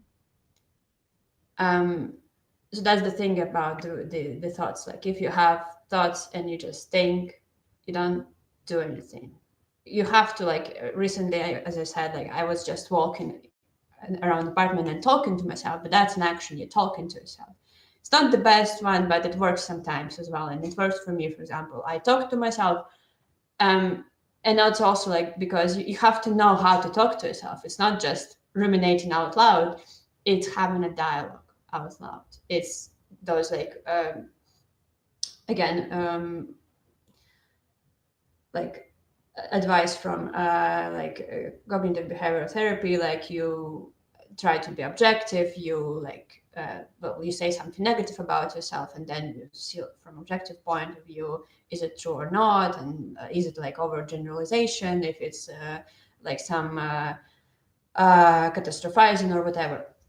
So, but again, back to the thing, so it was useful because you finally have some, it works for me because I like to have something, I like to have organized space, and having those thoughts on paper or on screen helps me with that because it's not in my head randomly here and there and randomly appears whenever it wants. It's right there, and if it appears in my head, I can open the screen and go there and like, you're already here, and look what I already wrote to that.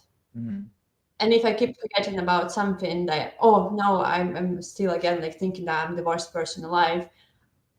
If I already answered to that question on screen, but for some reason I forgot why I'm not the worst person alive, I can go there and read it again and get persuaded again until I remember, until it makes sense. Or actually, maybe I sometimes think, maybe if I don't remember that, so it maybe doesn't make sense to me. Like, you don't really know something until you're able to understand and prove it. Like true knowledge. Mm-hmm. So, and that's what you have to get to, like with solving your problems. You have to have this true knowledge. You have to be able to prove it, to defend it, and to remember. So it has to be like just self-evident to yourself, to you. Mm-hmm. You don't even have to. It's not going to be like appear in your head anymore, this thought of being the worst person alive, and you're never going to think of that if you actually understood why you're not the worst person alive. Yeah. So definitely useful way to tackle this, but it works for me. I can't say it would work for everyone, but for people, I guess, who tend to have um well, no, actually, let me rephrase. I think it should work for people in general because, well, we are often advised to write down stuff. Mm-hmm. If something bothers you, you write down, and that's just a method of writing things down Mm-hmm. and having a dialogue. So it's kind of, but you have to know how to have a dialogue as well. Like, you can't. Uh, for example, if you leave me with my map and I know nothing about cognitive behavioral therapy, I haven't read books, I don't know psychology at all. I just randomly write thoughts, and I spiral down to my depression pit. Mm-hmm. Um, and I, on my own, it might not be helpful, maybe. If there is no one to stop me and say, like, okay, let's now analyze what you're Of course, what you're because the writing. analyzer is the same person who kind of puts you into the pit. And so, like, you have to have a person who will take you by hand and uh, Do you think it's impossible to have this instrument like used by yourself, just one I person? think it is possible because I did it with myself. Mm-hmm. Like, I mean, okay, there was external help, a lot of it, but I think big part of my mental survival was exactly because I just wanted to live very much and be Mm-hmm. big procreative, you know. So I think you can help yourself. I think because otherwise I wouldn't be talking like that now. Maybe wouldn't be talking at all. So Yeah. my guess, like about, my guess is correct about like the fact that if you know something about psychology and some tactics in um, fighting depression or whatever, then it's easier to use this instrument by yourself. But if you're not educated in that, you need a helping hand. I would say so. Actually, it's interesting. So there is a psychologist I cannot name now because he is, well, doesn't matter. So there is a psychologist who says it's very important to be honest and precise. So I think if you're honest and precise with yourself, you can get to whatever pit of depression you can imagine, and you will solve your problem. Because you will actually do mathematics there. Like you will get back to this hell, to the depth, to the abyss. Well, abyss not the right word because it's endless. So you'll get to at the bottom of the pit. You will face your demons there. You tackle them, and then you get back automatically because that's how it works. So, but there is a condition. You have to be honest, brave also, I think, and precise. Like you have to formulate things and you have to come to some conclusions, concrete conclusions. I think that's what happened to me. Like I got to the bottom, sorted things out there somehow, and then just had some like tangible things to work with. But that required a lot of years of reflection and very unpleasant side effects of that. And I also didn't want to fool myself, so I wasn't kind of under the effect of illusions, I would say. But that's already a skill to have, to be honest with yourself. It is a Not skill. that And easy. so that's why I'm sometimes very reluctant to even start conversations about making life better, because I mean, like I don't even know where to start. Like it's been years. It's been more than a decade for me of this process.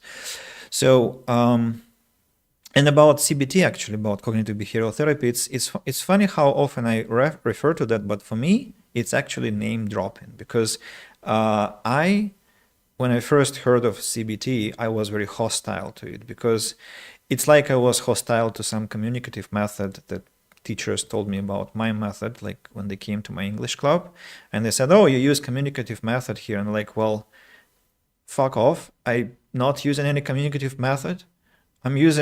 I'm talking to people here, and people talk to each other. That's all. Like no methods, no effing names here. Like stop this. Like I'm not a teacher. I didn't study in your pedagogical university. I couldn't care less about your official titles and names for that.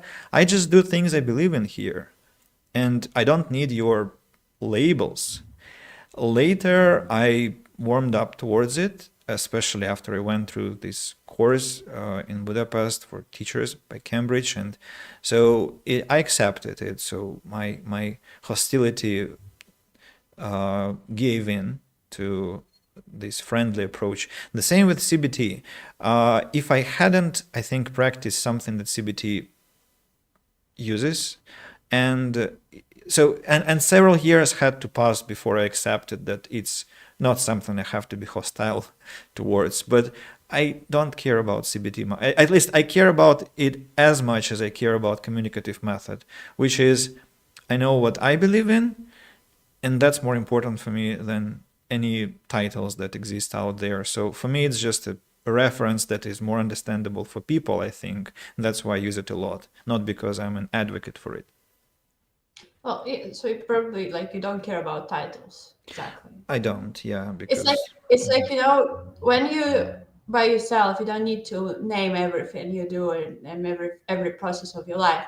But when you talk to a person, you probably need to kind of organize it. And if you're talking to the crowd of people, and to make communication easier, you need to have some organ. Like it's exactly what we have in companies. We have documentation. Because if you're just gonna talk, it's gonna take longer time to express whatever we want. But if we have exact names already, if we have documents, and if we have like methods and theories, it's easier rather than to describe like, well, communicative method sounds faster than explaining your approach to teaching. yes, I think that's right. And so there was a lot of this youthful fervor that I lose with age. But that was about teaching in psychology. If ever it is to become my field, I'm only starting. So youthful fervor comes back and plagues me again. So I keep looking at this first message of Otto, and I just find it very cute how he capitalized HI, like big high, to both. I wonder if that was intentional. I think it was intentional, so but it's very cute. I have a theory, but yeah, Okay, because well, in English we don't send big hi. We say just send hi. okay. But in Russian you have this like send big hi or just hi. We differentiate between those. Okay. And that's the thing. Like one of my friends once sent Otto big hi, and he was confused. Like, what's a big hi? Why? All right. That's a very nice So story. maybe that's yeah. A big high. That I feel is very natural to say big high. Is it that I'm Russian? I mean, I thought it's actually Yeah, exactly. Because in English you actually don't say like, well, we don't send anything also. Like you don't say like, I think in English they don't have this. I'm not sure. Say hello. Is that often used well, phrase? give my regards to somebody. But that's official. Sounds kind of Yeah, yeah, it's official. I kind mean, of with friends, what would you say to a friend? big high Tell to them I said hi or something? the world. You checking? Yeah, I'm checking big high because um I cannot believe that. We also don't have small hi as well. Also, what we discussed, some of my friends, like there's only a normal hi and big hi, but small hi is kind of offensive, Yeah, like yeah, as yeah. if person doesn't deserve your Like like hi. So like kind of tell him, but not like, I acknowledge you exist, but yeah, but don't be excited. yes, yes, yes. Uh, uh, please. But at the same time, which is funny, you can send small hi, like if you write in a postcard, signing a postcard Yeah, yeah, from a yes, city, you can say like small yes, hi from yes, this city, which is acceptable yes. because a postcard is a small thing. But it's like But if you tell someone small hi, that's also already not nice. it's not small. It's not big, right? Not big high from some place. We say небольшой, not маленький, I think. Or do we say Sometimes you маленький? Yeah, we do. malenький as well. Well, how Small complicated is that is, huh? Yeah, and it was like I guess I mean I can't say how hard it is to comprehend because it's natural to me, but that's what I keep like discussing with non-natives in Russian. Like, so here's this concept. Is it weird for you or not? I also thinking about this phrase. Please give somebody my acknowledgement of their existence. So, as a mildly offensive phrase. Yeah, that can be passive aggressive kind of or actively Like, aggressive. my regards to that one, but to that one, my acknowledgement of their existence. So it's and there is a lot of space for adjectives like my reluctant acknowledgement, my malicious Acceptance acknowledgement, of their my existence from those ones. threatening, my sinister acknowledgement of their existence, and Yeah, that's could be a compliment also. My yeah. excited acknowledgement of their existence, my Yes, that's definitely a way to say that. bewildered. So it's like after an unsuccessful assassination attempt, like Or if you just know that the person is into like extreme sports or something oh, and they're still alive, you know? yes, yes, you're still alive. Like wow. Yeah, cool. Right. We should make this a thing. So so we have been live for quite a chunk of time, but so I actually have free time today more than last time, and if you're not tired, we can get back to that topic that you want to discuss, or we can postpone. What do you The think? teaching thing. Yeah, teaching to people while being not at the highest level, but for free. So, I'd what's your rather did put what's your deadline? So yeah, like if you don't mind, I don't have a deadline about this question. No, not I not was not just not, not the curious. deadline for this question, but it's a good question too. I mean about the podcast. Do you have a? Kind of, yeah, because I wanted to work a little bit more today, Oh, sure, since sure. it's just a few days of work.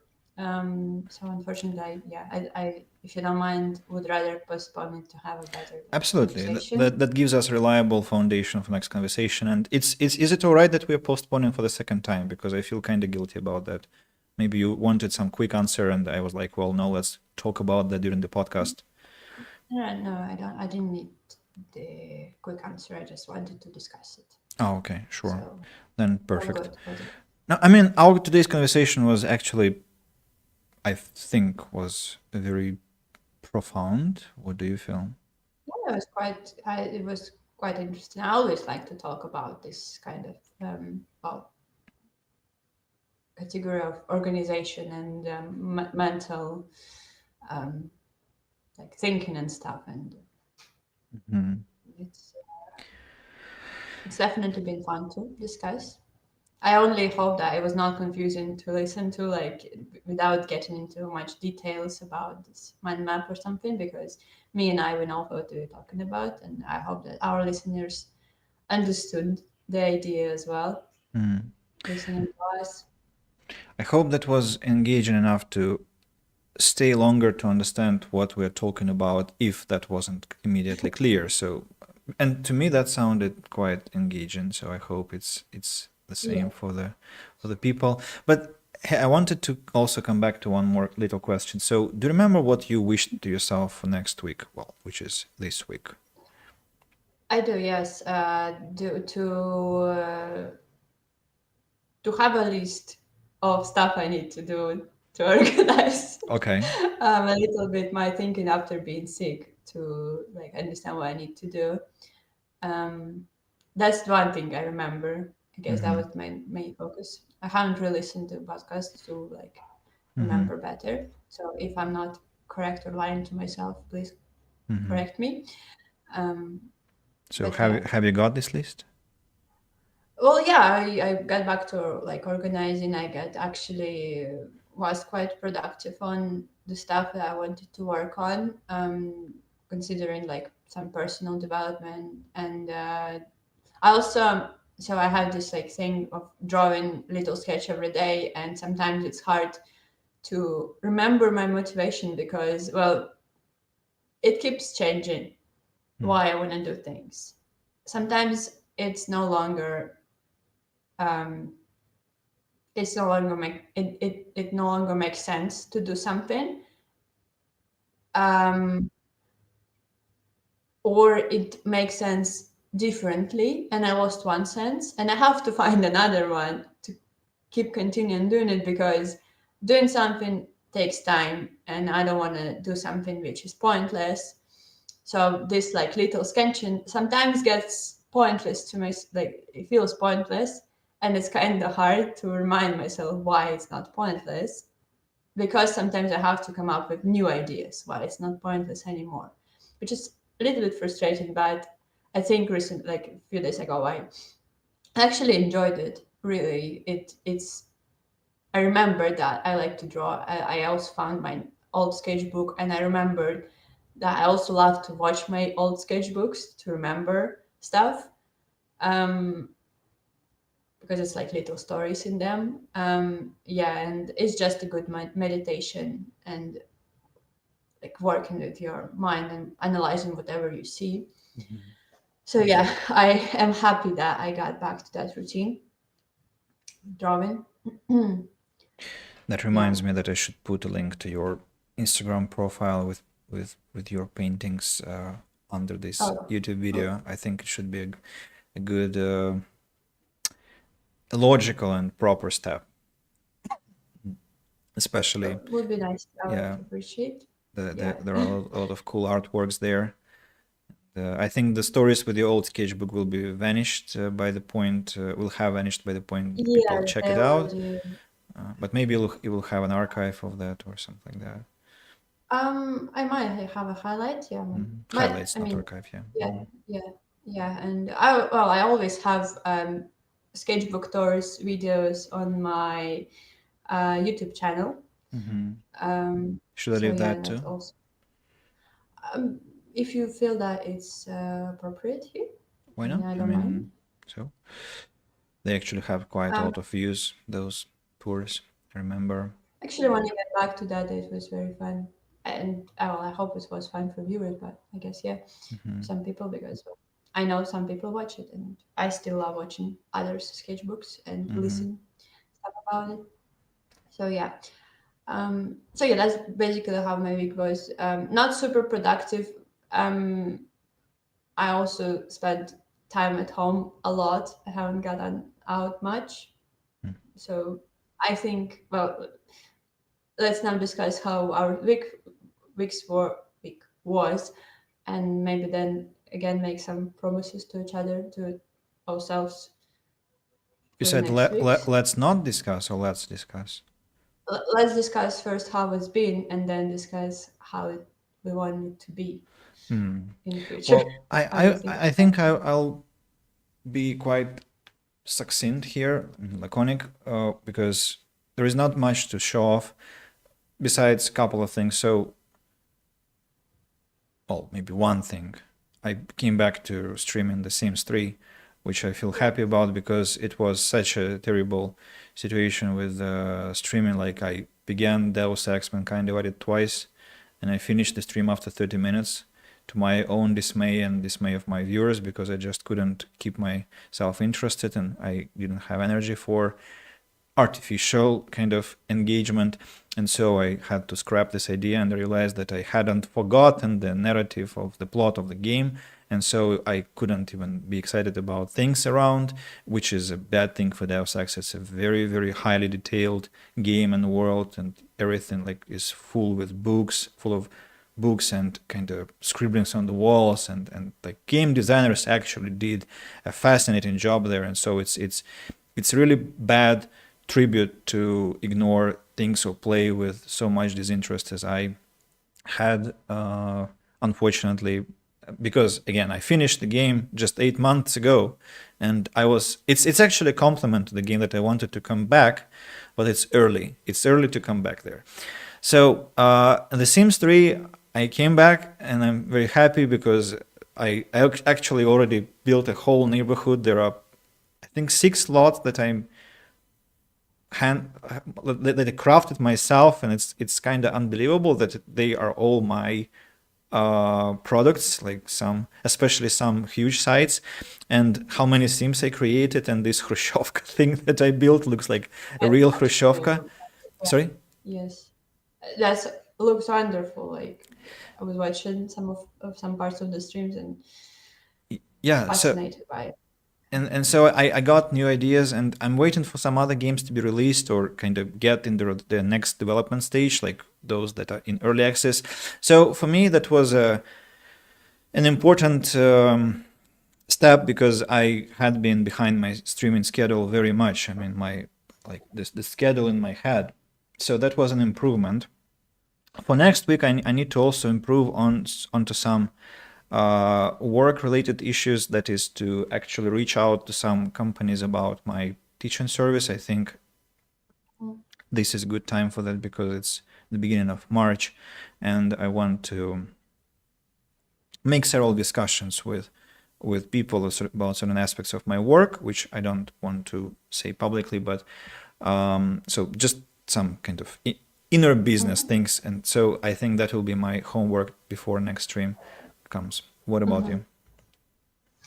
Well, as I said, vacation, but not vacation. So I'll definitely be, well, first of all, on weekends, we have planned a little trip out of the city because haven't been out of the city for some time and kind of miss it. So hopefully it's going to be time to recharge and rest a little bit, enjoy the nature, etc. Um, and the week I plan to spend on tackling everything that is not organized in my life, considering studying, considering sport, considering going outside on little walks, trying to find a way how to do it often, because that's actually crucially important to be outside. And I need to find a way to learn that. Um, yeah, so the main thing to focus on, I hope, is like I really hope on. I really hope to have productive days instead of waking up and scrolling. I think that's Mhm. one of the hardest things I have to fight. Yes, right now, to find ways to feel active, to feel alive, because I really miss. I keep remembering now our days. I think this still one of the best days is when we used to organize events in our home city for like those English events for several of hundreds of people.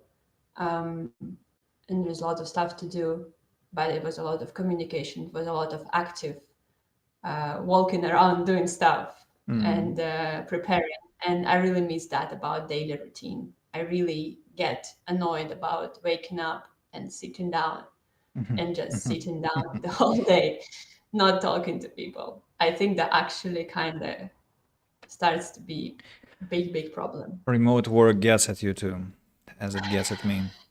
at last. Yes. Mm. Right. So let's hope we will complete our targets and aspirations for next week. Of course, I wish you a very pleasant and relaxing and productive vacation as much as it can be. I Thank want you. to thank Otto personally for saving today's chat aspect of the stream, because he has been the only one who actually reached out, and I see that people are watching, so I probably guess there are some that we know.